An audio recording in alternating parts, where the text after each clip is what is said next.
Hello, Laziali all over the world. Welcome to another episode of Lazio Lounge. I'm Vittorio Campanile, and we are here to talk about last match of the season of the year, which is incredible because it's the 14th of November. But this season is going to be unbelievable.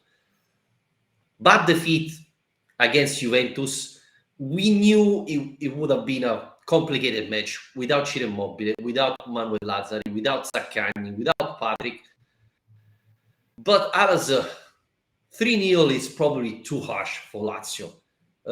Juve played better, created more chances, but I think the gap is too big, right?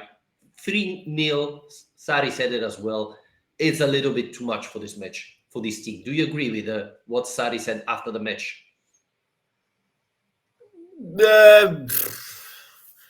I don't know. I mean, on the run of play, I don't think you can have too many complaints.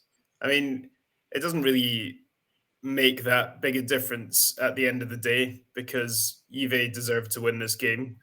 Lazio created next to nothing, and it's the kind of opposite of what we said about the derby a couple of weeks ago, where Lazio made the fewest mistakes, and that was essentially what won them the game. And here they did make mistakes, and Juve punished them. So I don't think you can really have complaints because if it's your own mistakes leading to those goals, then those are the goals you concede. So yeah, I think 3-0's fair enough, to be honest. It's disappointing. It's really disappointing. It felt like an old school Juve Lazio game where I don't know. As soon as Juve went in front, there just felt like no way back. It felt like the players didn't really have that belief of that they were going to work out a way to get back into it.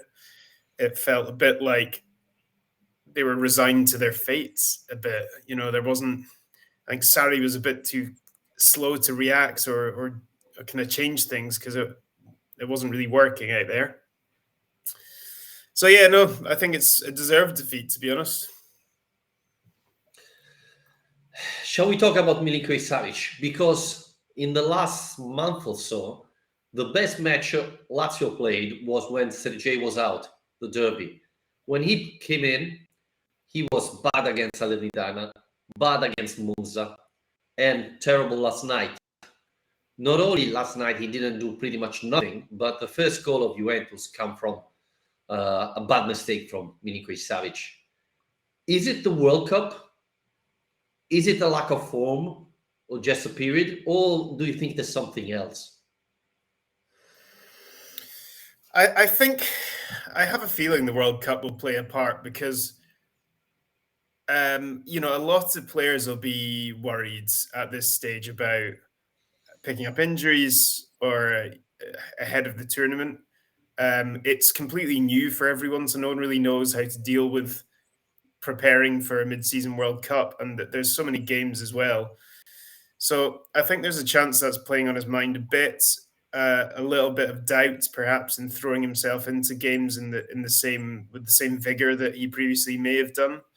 I don't know. There was an element last night, the mistake, where he lost the ball for the opening goal. There was an element as well of he was again given a very soft yellow card, and I think he kind of pulled out of that challenge with Rabiot and lost the ball because I think he was also just worried the referee would turn against him again. It could end up being a red. But yeah, I don't know. I mean, I'm not as completely convinced that he's playing terrible football in the way that some people seem to be saying. I think he's just the standards we're used to are so high. So as soon as there's a drop off of any sort, it's very noticeable. But I don't know. It could be anything. It could be a combination of the World Cup coming up, but also just this relentless run of fixtures. And he's a central midfielder, and he's tired. I think a few players look tired. What do you reckon?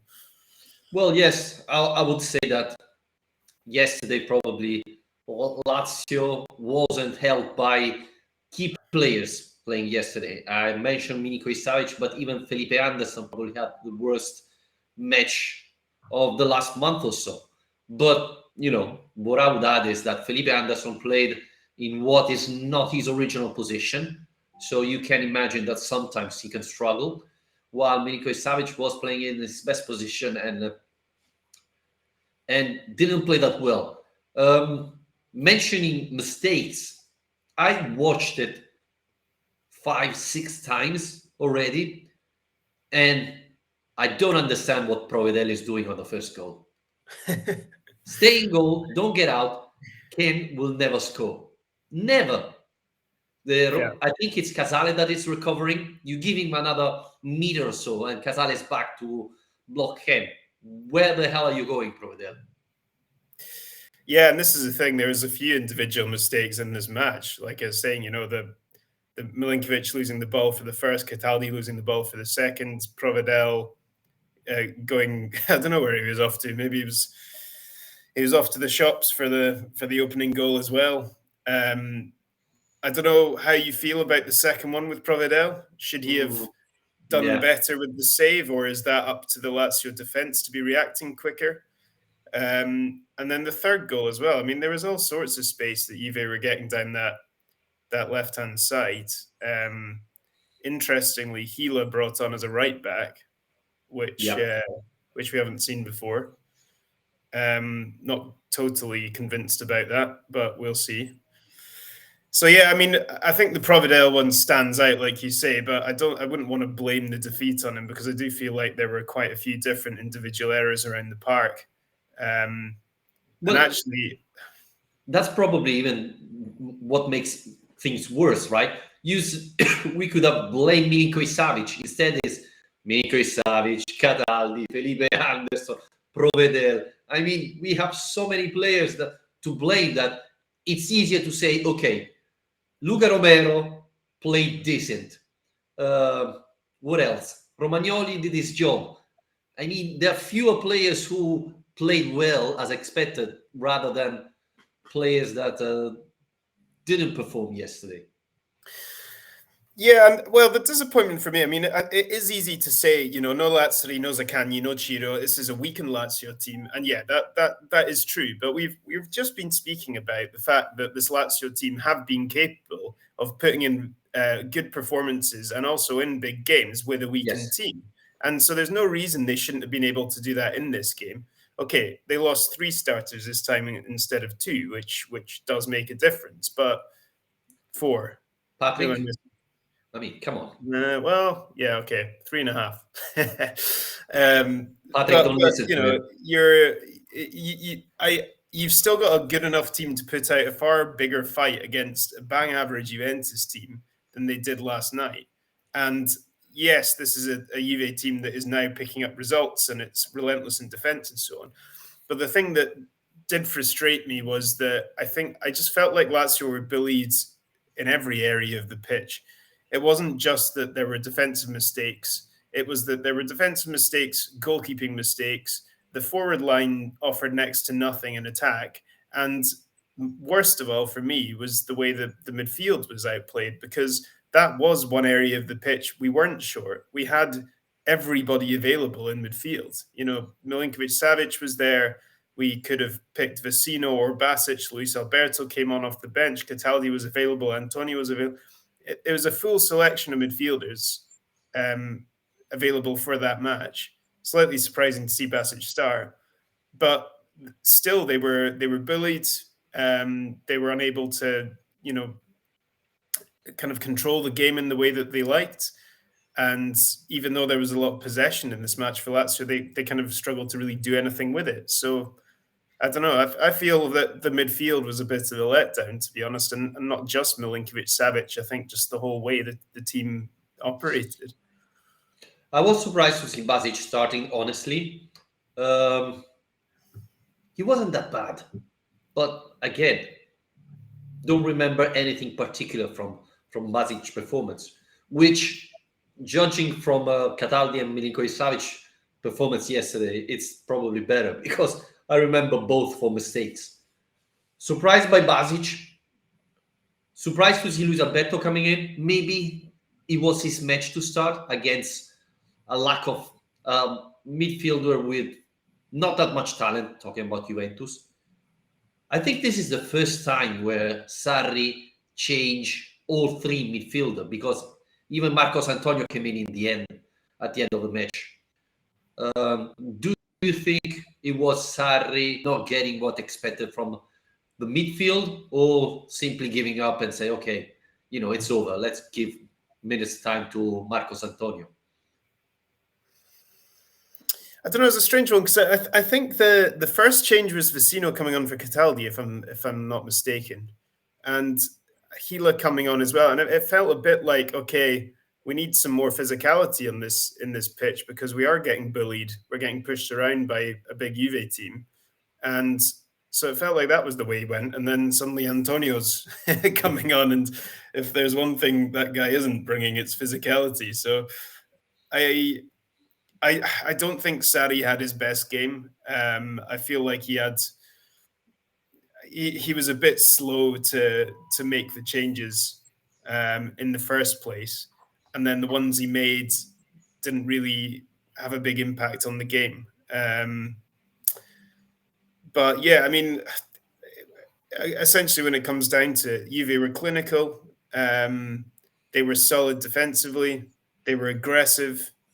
And yeah, you can't take it away from them. And yeah, it's Juventus. Defeat to Juventus. It's not the absolute end of the world, but I think just the level of performance possibly shows that the World Cup is coming at quite a good time for us, where I feel like everyone needs a rest now.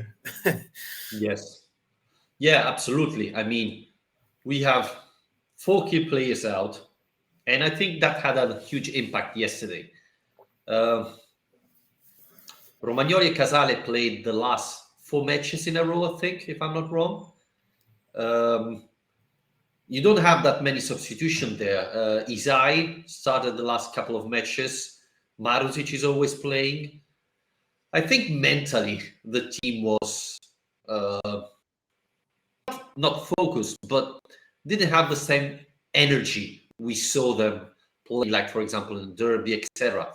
And I thought that was a big reason why this team didn't perform. I mean, correct me if I'm wrong, but the first shot on target we had was from Pedro when we were already 2-0 down. So, no, Luis Alberto, I think, 2-0 down. So, yeah, I think that's an overall sign that this team is tired, mentally, physically, and we need to recover players. Now, it doesn't look like the last Chiro injury is going to be a long-term injury, but we need to have them back. Immobile, Zaccagni, who doesn't get a lot of credit, but he's a very important player for us this year. Lazzari as well, it's a very important player.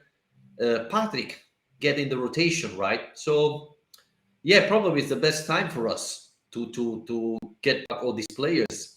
Now, I don't know how to do things. I believe a lot of teams will have like 2 weeks off and then start a sort of training back from scratch. So that's going to be interesting. But is it this transfer market starting already? I think that is time to move on right now. He has to start working for this January transfer.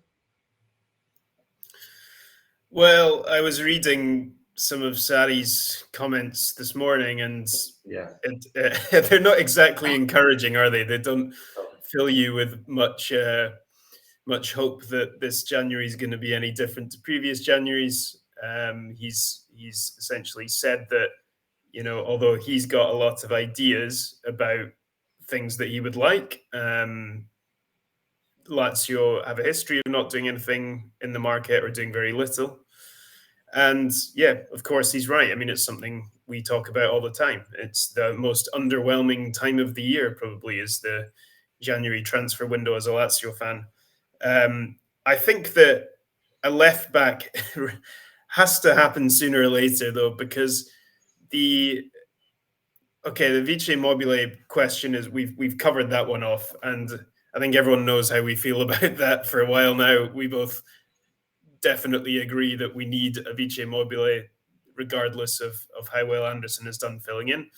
But the left back thing, I mean, you mentioned Marisic there when you were running through the players, and I think he deserves a shout out, to be honest, because it's incredible, really, his ability to play at a kind of consistent level. And, he's not exactly tearing up trees. He's not the kind of player who's getting headlines or amazingly high player ratings or man of the match or anything, but he's consistent, and he plays in a role where he has to do a hell of a lot of running, and he's played more minutes than any outfield player for Lazio this season, and he's always there. He's just doesn't seem to have fitness issues.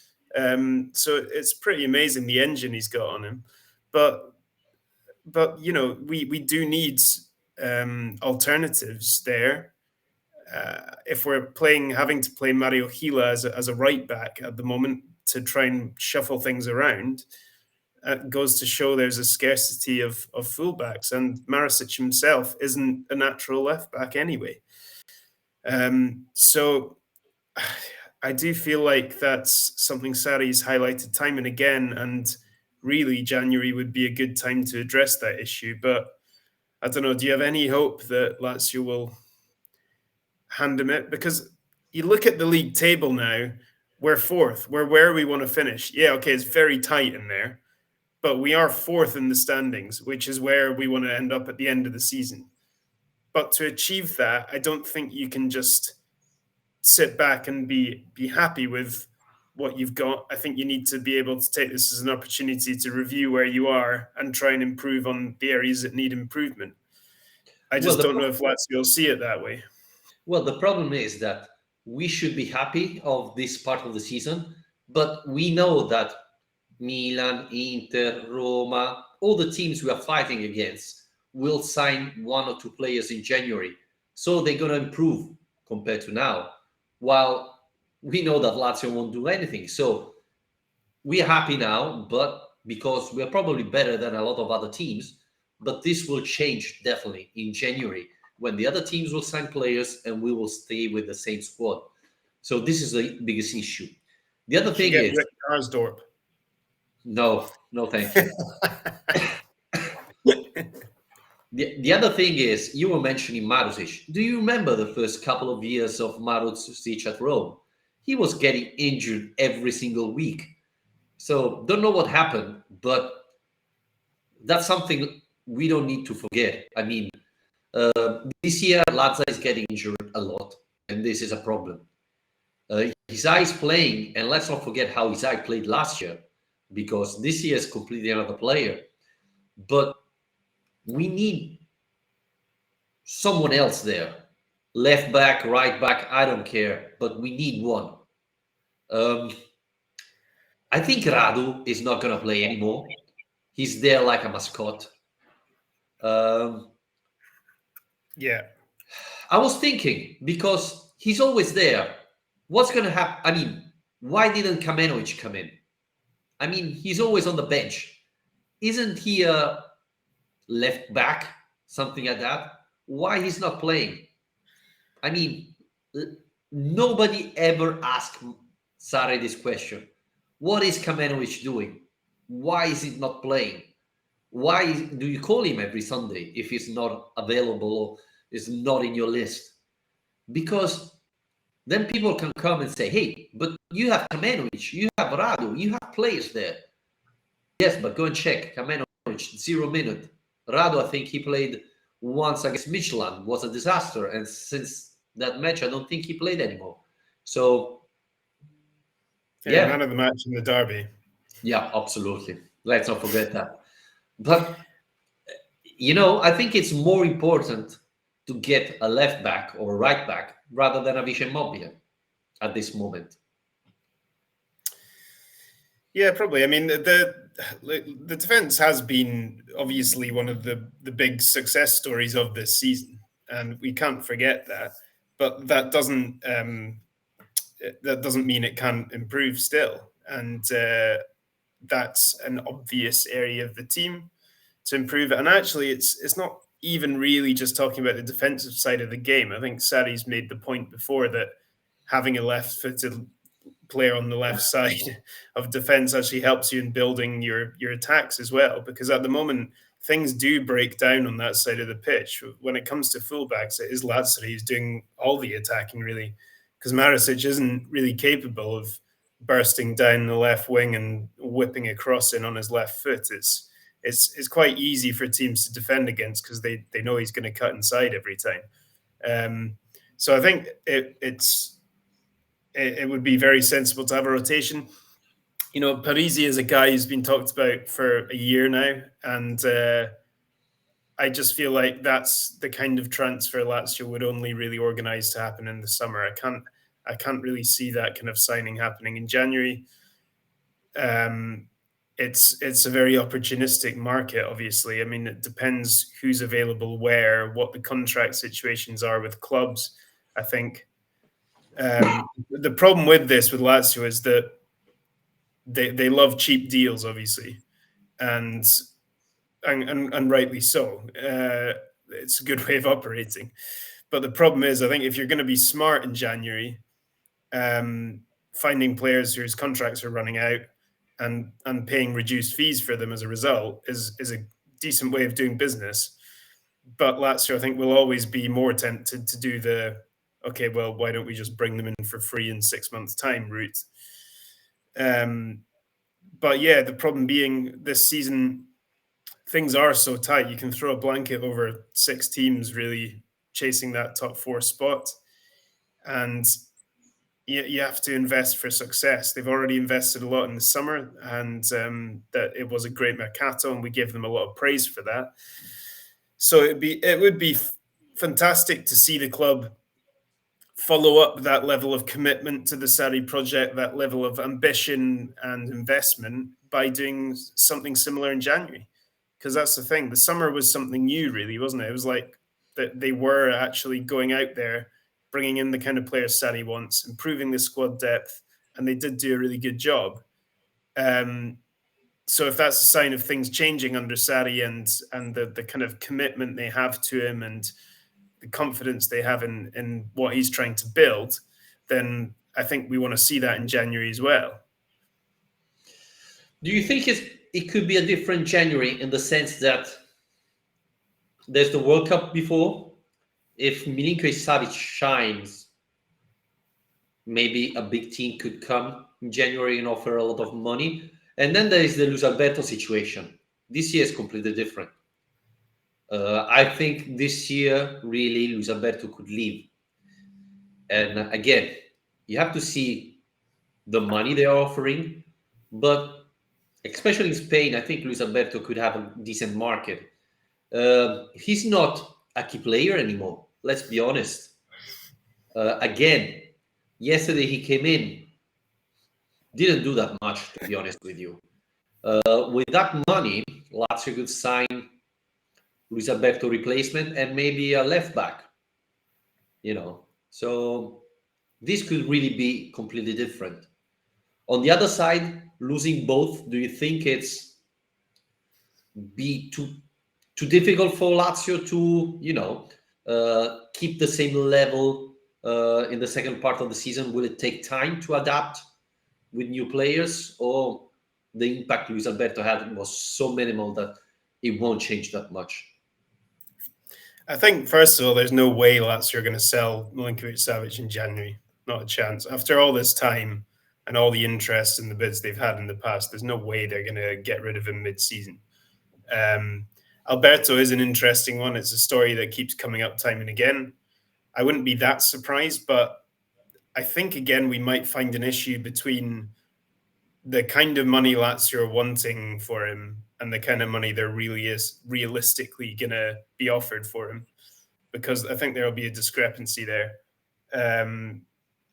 When it comes to the January market and, whether that's something that could happen and, like you say, cause a domino effect where money's brought in and is then redistributed in new signings, I think Lazio are far more likely the World Cup effect to be that we sign some random Saudi Arabian left back who's had an amazing group stage who no one's ever heard of, and then it turns out he's terrible.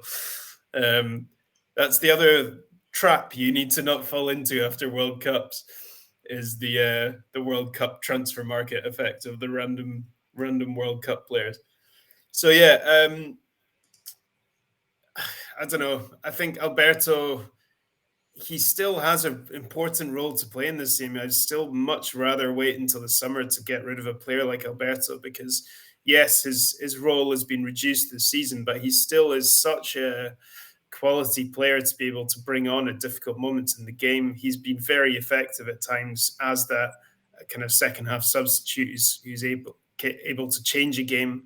Yeah, he might not be that delighted with that role, but I think it makes a huge difference. And if you look at the midfield options we've got, he's got a level of quality and creativity that is otherwise lacking. And I think if you sold him, it would be difficult to replace him with anyone with nearly the same kind of productivity in an attacking sense, and Lazio might lose something as a result. Yeah, but I think this season in particular has been an issue finding the right balance there in midfield. And in the last 5 matches, I think he never started. So I think Luis Alberto could become an issue more than a privilege. So I don't know. I think this January, if Lazio is very smart, you can find a solution. Let's not forget that Lazio need to renew the contract of Milinkovic-Savic. If you don't do it, then maybe it's better to sell him in January and get a lot of money rather than wait summer and cannot dictate so much money. But probably these are discussion for another day, Alasdair. Let's move to Luca Romero. First start of the year, of the season, of his career, I would say. Wasn't easy starting against Juventus. It's funny enough because even Raul Moro started his first match with Lazio against Juventus, but his performance lasted only 45 minutes last year. No, it was against Torino, sorry, but still in Turin. So, what's your take on Luca Romero's performance yesterday? I think he found it difficult. I mean, I think he was a guy who had a fairly average game, like many of them. I wouldn't say he did anything particularly wrong, but he found it hard to kind of stamp his authority on the match, which I think he generally does still. I think he did against Monza, even despite scoring the goal. But I don't feel like he's a player we want to be overanalyzing every performance he has because he's unbelievably raw and young still. I think it was really encouraging to see Sarri actually reward him for that goal against Monza for the impact he made off the bench by starting him. You know, I think that's really brave from Sarri. It's really bold in a way that a lot of other coaches wouldn't be. The idea of Simone Inzaghi starting a 17-year-old against Juventus is impossible. So, okay, it didn't work in the sense that he didn't score another goal or make a huge impact on the match. But I think it's encouraging to see that he's going to be part of that rotation now properly, and we're seeing him kind of work his way into this team. I think his confidence will rise. He'll feel more at home in the team the more he's involved, and also maybe it's a bit of a wake up call to Cancellieri to say, like, you're supposed to be starting, really, like you're supposed to be in this place in the pecking order by now, and there's a 17-year-old kid instead who's starting up front against Juventus. So come on, raise your game a bit. I don't know, what did you make of his game? Do you think Cancellieri is not convincing Sarri? Well, I mean, he's clearly now that's his place in the pecking order. I mean, I think just one match. Yeah, but this has been the chance for him. Really, it's while Zaccagni's out and Felipe is playing through the middle. We need to remember that before we had any injury problems, the way that it was Chiro starts every game, and then the three of Zaccagni, Felipe, and Pedro are rotating around a bit and cycling. One will rest while the other two play, and that was a hard cycle for them to break, Romero and Cancellieri, and it will be. And I think that while there have been rotations, well, with Ciro out, Felipe going central, Cancellieri's had more opportunities than before, and he's not quite taken them. In the same way that we saw Romero do against Monza, it's not just about scoring goals. That's something we do want to see from attacking players, but I think just in a way of convincing us more that's his place in the hierarchy now, and that he should be pushing into making that 3-man rotation a 4-man rotation, for example. I'm not sure he's done quite enough yet to be saying, look, I should be starting, not every match, but like every second or third match, I want to be getting a chance to be starting. Starting, probably no. I don't think he's at that level now already. But honestly, I was surprised from Cancellieri. I thought he had a good first half. We can argue that against Roma, he missed a chance. And against Monza, where he finally started, he wasn't great. But he's still 20 years old. He hardly played last year with Verona, who is lower team than Lazio. So I saw the improvements. Obviously, comparing to Luca Romero is difficult because Luca Romero comes in with a different attitude, but I would say different attitude compared to anybody. I never saw anybody coming in with that same fire, with the same, determination, etc. Don't remember. Maybe Diego Simeone was the last one. So something about Argentinians. Yeah, probably. Did you see the video yesterday? He scored just like his dad did a couple of years ago. Very similar goal against Monza. Well, his dad didn't score against Monza, but when he was at River Plate, pretty much same goal. Goalkeeper deflected the ball and he dove in front of him, etc. So he retweeted it yesterday. Yeah, but no, I missed that. But yeah, I don't want that we start this fight, Cancellieri versus Luca Romero. The two important players is not Cancellieri versus Luca Romero. I think they are both very important for Lazio. I think the biggest issue is that we don't have enough depth there. And Cancellieri was brought in to grow as Vice Immobile, which he didn't do at the moment, or he's not ready for. Do you think that one thing we've learned from this period without Ciro is that project has been abandoned? Or do you think it's just a case of him needing more work and not being ready yet? I hope the second one, because I thought against Juventus maybe was the perfect time. Juventus has a physical, strong central defender. And I think that's one of the reasons why Felipe Anderson didn't do pretty much nothing yesterday. I would have started Cancellieri there and moved back Felipe Anderson on the wing. I think that would have created more opportunity for Lazio. So I don't know if Sarri gave up or thought he's not ready yet. But I mean, if that's the original plan, we should stick to the plan, right? It's too early to give up, especially because we're talking about a 20 years old player. But yes, again, we mentioned Lazio. Hopefully, we'll have a meeting for the transfer market, and Sarri will come up and say, "Hey, I need this, this, and that." Because Alasdair, Lazio, I think we just need to play against AC Milan, right? We played against all the biggest teams so far. The gap not that wide. We can argue that Napoli probably is the team the best we played against, but we played better than Inter. We played better than Roma. We destroyed Fiorentina. We played much better than Atalanta.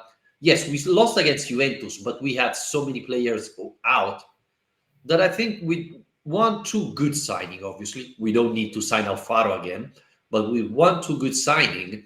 I think this team can really fight for the first 3-4 positions. Yeah, and exactly like I say, it's a time to take stock. I mean, I think we'll be doing a proper kind of mid-season review next week, so we can get into this in more depth then and discuss what's gone right and wrong. But But yeah, like I said already, if you'd asked us at the start of the season, would you take going into the World Cup break in 4th place? We absolutely would. Not only I think with a couple of points from the second, right? It's not that we are 4th, but Milan is like 8 points ahead and it's second. No, we're there. Well, yeah. I mean, this is a thing. It's like a glass full, half empty situation. Because some people will look at this and say, okay, we're 4th, but only on goal difference ahead of Inter, and Roma are 3 points behind, and they're all the way down in 7th. But like you're saying, also, yeah, but Milan are only 3 points ahead, and they're in 2nd. So once you take Napoli out of the equation, Lazio are right in the mix. I mean, it's a ridiculously tight group, and so consistency is going to be everything this season.